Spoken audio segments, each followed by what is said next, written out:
అలా అంటావేంటి నీలవేణమ్మా? అందరికీ నీ చేత్తో వండి పెట్టావు, అందరికీ అన్నపూర్ణలా కడుపులు నింపావు. వండి పెట్టిన చేయిని ఏ మనిషి అంత త్వరగా మర్చిపోకూడదమ్మా. అలా అయితే ఈ ఇంట్లో నా చేతి వంట చాలా మంది తిన్నారు. ఎవరికి ఆ విషయం గుర్తు కూడా లేదు కదన్నా. లోకం తీరే అంతమ్మా. ఏరు దాటాక తెప్ప తగిలేసే రకాలు, అవసరం తిరిపోయాక అవతలకు విసిరేసే రకాలు. వీళ్ళ గురించి నీకు తెలుసు కదా.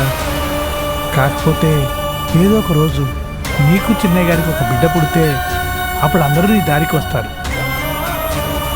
భలే వాడివే అన్నా, వాళ్ళు ఇంట్లోకే రానివ్వడం లేదు. అలాంటిది నేను తారక్ సార్ పిల్ల పాపలతో సంతోషంగా ఉంటే వీళ్ళు చూడగలరా? మమ్మల్ని సంతోషంగా వీళ్ళు బతకనిస్తారా?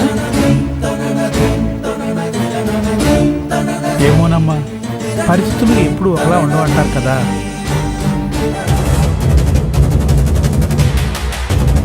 ఏమో, నీకు బిడ్డ పుట్టిన తర్వాత ఈ ఇంటి మనుషులు మారతారేమో.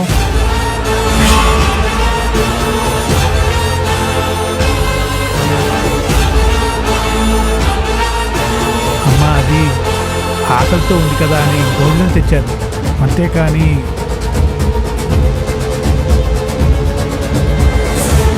నిలబెని నువ్వు లోపలికి రావచ్చు.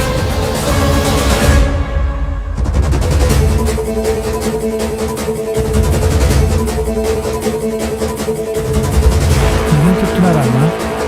అవును, నిలబెని నువ్వు లోపలికి రా. కాకపోతే ఒక కండిషన్.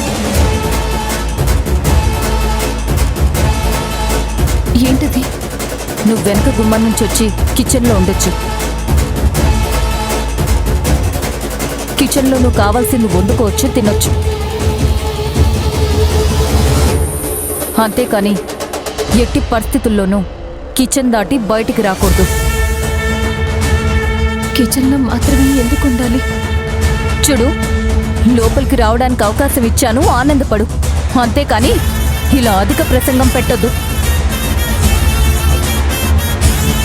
చెప్పు, నేను పెట్టిన కండిషన్ నీకు ఓకేనా కాదా?